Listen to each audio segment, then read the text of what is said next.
Hi friends, welcome to प्यारा India. और friend आपको बता दें कि बिहार सरकार द्वारा बिहार पुलिस का भर्ती का नोटिफिकेशन जारी कर दिया गया है। जैसे कि आप देख सकते हैं यही नोटिस है और इसमें सारा चीज़ बहाली से रिलेटेड बताया गया है। जैसे कि इस फॉर्म को कौन से लोग भर सकते हैं, फॉर्म भरने के बाद आपकी किस प्रकार से भर्ती प्रक्रिया होगी, एज क्या रहेगा, फॉर्म भरने में कितने पैसे लगेंगे, जो इसका एग्ज़ाम होगा वो किस प्रकार से प्रश्न पूछे जाएंगे, कहाँ किस सब्जेक्ट से प्रश्न पूछे जाएंगे, कितने नंबर के प्रश्न होंगे, निगेटिव मार्किंग होगा कि नहीं होगा, आपका जो दौड़ होगा, गोला फेंक होगा या ऊंची कूद होगा, कितनी होनी चाहिए, हाइट कितनी होनी चाहिए, तो सारा चीज़ आपको इस वीडियो के माध्यम से जानकारी मिल जाएगी। इसलिए वीडियो को पूरा आराम से पूरा बिना स्किप किए हुए देखें, जिससे कि सारी जानकारी आपको मिल सके। इसके बाद अगर आपको किसी तरह का डाउट रहता है तो आप कमेंट करके पूछ सकते हैं, उसकी जानकारी होगी तो जो रिप्लाई देने की जरूर कोशिश करेंगे। और फ्रेंड, चैनल पर आप नए हैं तो चैनल को सब्सक्राइब कर लें और बेल आइकन घंटी को प्रेस करें, जिससे कि नए वीडियो की नोटिफिकेशन आपको मिलती रहे। और वीडियो अच्छी लगे तो लाइक जरूर करें, अपने दोस्तों को शेयर करें। तो यहाँ पे जैसे कि देख सकते हैं, केंद्रीय चयन परिषद सिपाही भर्ती निकाली गई है, जिसका नोटिस ये है और इस वेबसाइट के माध्यम से इस नोटिस को डाउनलोड भी कर सकते हैं। बात करें फॉर्म भरना कब से शुरू होगा, तो यहाँ पे देखिए डेट जो दिया गया है 20 जून 2023 से आपका फॉर्म भरना शुरू हो जाएगा और जिसका लास्ट डेट है 20 जुलाई 2007 तक। तो आप 2023 तक आपको क्या करना है कि अंतिम डेट से पहले आपको फॉर्म फिलअप कर लेना है। अभी समय है, पूरा कागजात पहले रेडी कर लेना है, जो भी आपको फॉर्म भरने के समय लगेंगे। अब बात करते हैं जो बहाली होगी, इसकी सैलरी कितनी दी जाएगी। तो यहाँ पर सैलरी के बारे में बताया गया, लेवल 3 के अनुसार आपको 21,700 से लेकर 69,100 रुपये तक आपको पैसे दिए जाएंगे। टोटल सीट जो बात करें 21,391 सीट है। अब यहाँ पे आरक्षण के बारे में बात कुछ किया गया है तो हम आपको नहीं बताएंगे, मेन में जो बातें हैं वही आपको बताते चलते हैं। अब यहाँ पे बात कर ले कि जो आपका एग्ज़ाम होगा भर्ती के लिए उसका सिलेबस क्या रहेगा। तो इसका सिलेबस जो है यहाँ पे बोला गया है कि मैट्रिक लेवल से आपके प्रश्न पूछे जाएंगे, मगर इसमें आपको नहीं रहना है कि मैट्रिक लेवल से ही प्रश्न पूछे जाएंगे, आपको इंटर लेवल से भी प्रश्न रहते हैं। ठीक है, अधिकतर आपको मैट्रिक और इंटर दोनों से मिलाकर ही प्रश्न पूछे जाएंगे। अब बात की जाए कौन कौन से सब्जेक्ट से प्रश्न पूछे जाएंगे, तो हिंदी से रहेंगे, अंग्रेजी से, फिर गणित से, सामाजिक विज्ञान से, सामाजिक विज्ञान में आपका इतिहास, भूगोल, नागरिक शास्त्र, अर्थशास्त्र शामिल करके प्रश्न पूछे जाएंगे। फिर विज्ञान से आपके प्रश्न रहेंगे, विज्ञान में आपका भौतिकी, रसायन शास्त्र, प्राणी विज्ञान, वनस्पति विज्ञान, और उसके बाद सामान्य ज्ञान और समसामयिक मामले यानी कि आपका करंट अफेयर से भी प्रश्न पूछे जाएंगे। और ये सभी प्रश्न आपको वास्तुनिष्ठ रहेंगे, यानी कि वैकल्पिक प्रश्न रहेंगे, 4 विकल्प दिए रहेंगे, उसमें से एक विकल्प सही रहेगा, जिसको आपको चूज करना होगा उसको भरना होगा। तो आपको टोटल समय जो दिया जाएगा 2 घंटे का समय दिया जाएगा, 100 प्रश्न पूछे जाएंगे और प्रत्येक प्रश्न अगर सही करते हैं तो 1 नंबर दिए जाएंगे। यहाँ पे निगेटिव मार्किंग की बात नहीं की गई है, इसलिए आपको निगेटिव मार्किंग नहीं है। आपको जो प्रश्न आते हैं उसको तो सही बनाइएगा ही, जो नहीं मारते हैं तो उसको तुक्का मार के जरूर आइएगा, क्योंकि निगेटिव मार्किंग नहीं है, हो सकता है कि आपका प्रश्न वह सही भी हो सके अगर आप तुक्का मार के आते हैं तो यहाँ पे ये सारे चीज़ हो गई। अब नीचे आते हैं तो यहाँ पे दिया गया है कि मिनिमम आपको 30% अंक लाने हैं। अगर आप 30% अंक यानी कि 100 नंबर का एग्जाम होगा तो 30 नंबर लाना है। 30 नंबर से अगर कम लाते हैं तो आपका जो है आप शामिल ही नहीं हो पाइएगा, एग्ज़ाम आपको असफल घोषित कर दिया जाएगा। और जो कुछ बच्चे को डाउट रहता है कि 30 नंबर ला लिए तो उनका फिजिकल होगा, नहीं, 30 नंबर लाने से आपका फिजिकल नहीं होगा। आपका जो कटअप आएगा, कटअप क्या होता है, जो भी बच्चे अधिकतम अंक लाते हैं उसी के अनुसार कटअप तैयार किया जाता है। तो आप कटअप में शामिल हो जाइएगा तो आपको फिजिकल परीक्षा में आपको शामिल किया जाएगा। और एक बात और ध्यान में रखना है कि आपका ये जो परीक्षा होगा ये फिजिकल में शामिल होने के लिए, इस अंक के आधार पर आपकी बहाली नहीं होगी, इस पर आपका मेरिट लिस्ट तैयार नहीं होगा। फिजिकल में जो अंक दिए जाएंगे आपके दौड़ पर, कूद पर और गोला फेंक पर, उसी के अंक के आधार पर आपकी भर्ती होगी। तो ये बात आपको ध्यान में रखना है। उसके बाद यहाँ पे नीचे आइएगा तो साफ यहाँ पे बता दिया गया है, लिखित परीक्षा अंतिम मेधा सूची नहीं होगी। लिखित परीक्षा केवल शारीरिक दक्षता जाँच माप परीक्षा के लिए अर्थ है। यहाँ पे देख सकते हैं साफ करके यही बात बता दिया गया है। अब बात करते हैं कौन से लोग इस फॉर्म को भर सकते हैं, कौन से डिग्री वाले। तो यहाँ पे देखिए दिया गया है शैक्षिक योग्यता। ठीक है, शैक्षिक योग्यता में बात करें, भारत के नागरिक होना चाहिए, कोई भी राज्य के व्यक्ति इस फॉर्म को भर सकते हैं। एक बात यहाँ पे ध्यान रखना है, बिहार के अन्य राज्य से भी लोग इस फॉर्म को भर सकते हैं।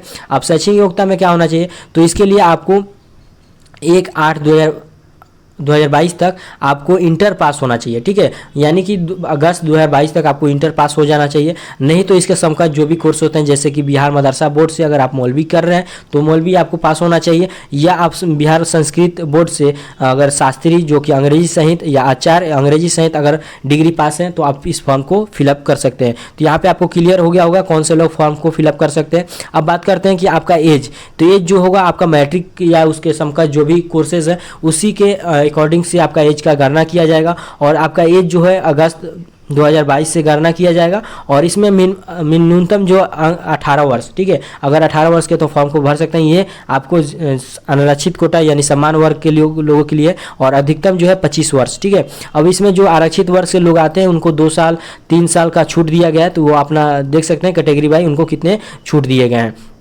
उसके बाद यहाँ पे आते हैं शारीरिक मापदंड। तो यहाँ पे शारीरिक मापदंड यानी कि कौन से लोग, जैसे कि आपका हाइट कितना होना चाहिए, तो हाइट में यहाँ पे ऊंचाई में दिया गया है कि अगर आप समान वर्ग से आते हैं तो आपका हाइट 165 सेंटीमीटर होना चाहिए, ठीक है। 165 सेंटीमीटर आपका हाइट है तो फॉर्म को फिलअप कर सकते हैं। अगर आप अत्यंत पिछड़ा वर्ग से हैं तो 160 सेंटीमीटर आपका हाइट होना चाहिए। अगर अनुसूचित जनजाति से हैं तो आपको 160 सेंटीमीटर होना चाहिए। अगर महिला है किसी भी वर्ग से आते हैं तो आपको मात्र 155 सेंटीमीटर हाइट होना चाहिए, तो फॉर्म को फिलअप कर सकते हैं। यहाँ पे ये क्लियर हो गया। यहाँ पे देखिए सीना मापन यानी जो चेस्ट का नापी होता है ये सिर्फ पुरुषों के लिए है, महिलाओं के लिए नहीं है। तो यहाँ पे दिया गया है कि अगर आप समान वर्ग से आते हैं या पिछड़ा वर्ग से आते हैं तो आपका जो बिना चेस्ट फुलाए हुए 81 सेंटीमीटर का होना चाहिए और फुलाकर जो है आपको 86 सेंटीमीटर होना चाहिए। यह क्या है, न्यूनतम है, ठीक है, इतना होना चाहिए। अगर इससे कम होता है तो आपको शामिल नहीं किया जाएगा, इससे अधिकतम है तो कोई बात नहीं है, वो तो अच्छा ही है। अब यहाँ पे देखिए अत्यंत पिछड़ा वर्ग के लिए कितना रखा गया है, तो इसके लिए भी अत्यंत पिछड़ा के लिए भी न्यूनतम 81 सेंटीमीटर रखा गया है बिना फुलाए, और फुलाकर 86 रखा गया है। अगर फुलाने के बाद सीना के मापन में कम से कम 5 सेंटीमीटर का अंदर होना अनिवार्य है। यहाँ पे दिया गया 5 सेंटीमीटर आपका कम होना चाहिए जब फुलाते हैं तो। अब देखिए यहाँ पे दिया गया है अनुसूचित जाति अनुसूचित जनजाति के लिए 79 और 84 यहाँ पे रखा गया है। अब बात करें यहाँ पे देख सकते हैं महिलाओं के लिए साफ कर दिया गया है कि महिला अभियात्री के लिए सीना की मापी नहीं होगी, तो यहाँ पे पूरा क्लियर है। मगर एक बात ध्यान में रखना है, महिलाओं के लिए न्यूनतम जो है वजन 48 किलो होना चाहिए। अगर आपका वजन 48 किलो से कम है तो आपकी बहाली में शामिल नहीं हो सकते हैं। इसलिए अगर जो पतली दुबली हैं वो खा पी कर अपना वजन बनाए और 50 केजी के मिनिमम रखें जिससे कि आपका सिलेक्शन हो सके। अब देखिए यहाँ पे दिया गया है जो नियुक्ति प्रक्रिया किस प्रकार से की जाएगी, तो नियुक्ति प्रक्रिया में प्रथम चरण जो होगा आपकी लिखित परीक्षा होगी। और लिखित परीक्षा के बारे में हम पहले ही बता दिए हैं कौन कौन से सब्जेक्ट से प्रश्न पूछे जाएंगे और कितने समय का परीक्षा होगा, कितने अंक के होंगे। और वो जो होगा आपका सिर्फ क्या होगा कि द्वितीय जो चरण है उसमें शामिल होने के लिए होगा, ठीक है। द्वितीय चरण में क्या होगा, आपका फिजिकल होगा, दौड़ होगा, गोला फेंक होगा, ऊंची कूद होगा। तो ये सब में शामिल होने के लिए आपका फिजिकल पास होना, रिटन एग्जाम फर्स्ट पास होना जरूरी है। और उसके बाद आपका फिजिकल के आधार पर आपका क्या किया गया, मेरिट लिस्ट तैयार किया जाएगा। तो यहीं पे देखिए रिटन एग्जाम से संबंधित बहुत सारे चीज़ यहाँ पे दिए गए हैं जो कि पहले भी हम आपको बता चुके हैं, तो उतना आपको बार बार बताने की जरूरत नहीं है। अब देखिए यहाँ पे किस प्रकार से अब मेन जो है जो आपका सिलेक्शन होगा इसी के आधार पर होगा। तो अगर आप लिखित परीक्षा पास हो कर जाते हैं, कट ऑफ से पार कर जाते हैं, तो उसके बाद आपका शारीरिक योग्यता होगा, यहाँ पे देख सकते हैं। तो यहाँ पे आपको सबसे पहले दौड़ होगा, ठीक है। दौड़ में ये पूरा आपका जो होगा 100 अंक का होगा, ठीक है। द्वितीय चरण जो है शारीरिक योग्यता 100 अंक का होगा, जिसमें पहला जो है दौड़ होगा और ये 50 अंक का होगा, ठीक है। अगर आप यहाँ पे समय दिया गया है 1.6 किलोमीटर यानी कि 1 मील आपको 6 मिनट में दौड़ने होंगे। यहाँ पे अगर आप 5 मिनट से कम समय में अगर 1.6 किलोमीटर दौड़ जाते हैं तो आपको 50 अंक दिए जाएंगे। अगर 5 मिनट से ज़्यादा समय लेते हैं, मान लीजिए कि 5 मिनट 20 सेकेंड लेते हैं तो आपको 40 अंक दिए जाएंगे। अगर मान लीजिए आप 5 मिनट से लेकर 40 सेकंड के बीच दौड़ते हैं तो आपको 30 अंक दिए जाएंगे। और 5 मिनट से लेकर 6 मिनट के बीच में आप दौड़ते हैं तो 20 अंक दिए जाएंगे। तो इस प्रकार से अंक आपको दिए जाएंगे कितना समय के बीच आप कितना दौड़ते हैं। तो उसके बाद अगर आप 6 मिनट से कम समय में दौड़ते हैं, मान लीजिए 6 मिनट से ज़्यादा आपको समय लग गया, 6 मिनट 1 सेकेंड भी ज़्यादा हो जाएगा तो आपको असफल घोषित कर दिया जाएगा। यहाँ पे साफ कर दिया गया है। उसका देखिए महिलाओं के लिए 1 किलोमीटर मात्र दौड़ना है, ठीक है। और कितना समय है, 5 मिनट में। देखिए यहाँ पे दिया गया है अगर आप 4 मिनट में दौड़ जाती हैं, अगर महिला हैं और 1 किलोमीटर 4 मिनट में दौड़ जाती है तो आपको 50 अंक दिए जाएंगे। अगर 4 मिनट 20 सेकंड का समय में दौड़ती हैं तो आपको 40 अंक दिए जाएंगे। अगर 4 मिनट 40 सेकंड में दौड़ती हैं तो 30 अंक दिए जाएंगे। और अगर आप 5 मिनट के अंदर दौड़ जाती हैं तो 20 अंक दिए जाएंगे। अगर 5 मिनट 1 सेकंड भी आपको अधिक हुआ तो आपको क्या कर दिया जाएगा, असफल घोषित कर दिया जाएगा। इसमें आपको दोबारा चांस नहीं दिया जाता है। दौड़ में एक ही बार दौड़ना रहता है और पूरा टाइमिंग फिक्स है। इससे कम अगर आप लेते हैं, इससे ज़्यादा समय लेते हैं तो आपको असफल घोषित कर दिया जाएगा, साफ क्लियर कर दिया गया है। मगर गोला फेंक ऊंची कूद में आपको 3 बार मौका दिया जाता है, ये बात आपको क्लियर होना चाहिए। अगर यहाँ पे अगर गोला फेंकने में आपको नहीं फेंक पाते हैं तो एक बार में नहीं फेंके तो दूसरे बार मौका दिया जाएगा, दूसरी बार नहीं फेंक पाए तो तीसरा मौका दिया जाएगा, 3 बार में अगर नहीं फेंक पा रहे हैं तो आपको असफल घोषित किया जाएगा। तो ये देख सकते हैं गोला फेंक में पुरुष के लिए कितना पाउंड है, 16 पाउंड का 16 फीट तक फेंकना है। ठीक है, अगर 16 पाउंड का गोला 16 फीट में फेंक देते हैं तो आपको अधिकतम यहाँ पे देख सकते हैं दिया गया है 16 फीट तक फेंकते हैं तो 9 अंक दिए जाएंगे। अगर 16 फीट से लेकर 17 फीट से अधिक फेंकते हैं, 17 फीट से लेकर 18 फीट के बीच फेंकते हैं तो आपको कितने अंक दिए जाएंगे, 13 अंक दिए जाएंगे। अगर आप 18 से लेकर 19 फीट के बीच फेंकते हैं तो 17 अंक, 19 से 20 फीट फेंकते हैं तो 21 अंक, और 20 फीट से ज़्यादा फेंकते हैं तो आपको 25 अंक दिए जाएंगे। तो इस प्रकार से अंक दिए जाएंगे। वहीं महिलाओं के लिए क्या है, महिला के लिए 20 पाउंड का गोला फेंकना है मिनिमम 20 फीट तक। ठीक है, अगर 20 फीट से कम फेंकती हैं तो आपको असफल घोषित किया जाएगा। देख सकते हैं 12 फीट, 12 पाउंड का गोला 12 फीट फेंकना है। तो अगर 12 फीट से कम फेंकती हैं तो असफल होंगी। अगर 12 से लेकर 13 फीट के बीच फेंकती हैं तो 9 अंक मिलेगा, और इससे जैसे ज़्यादा फेंकिएगा वैसे ज़्यादा अंक यहाँ पे दिए जाएंगे। साफ क्लियर करके बता दिया गया है। और यहाँ पे देखिए ऊंची कूद जो होगा ये भी 25 अंक का होगा।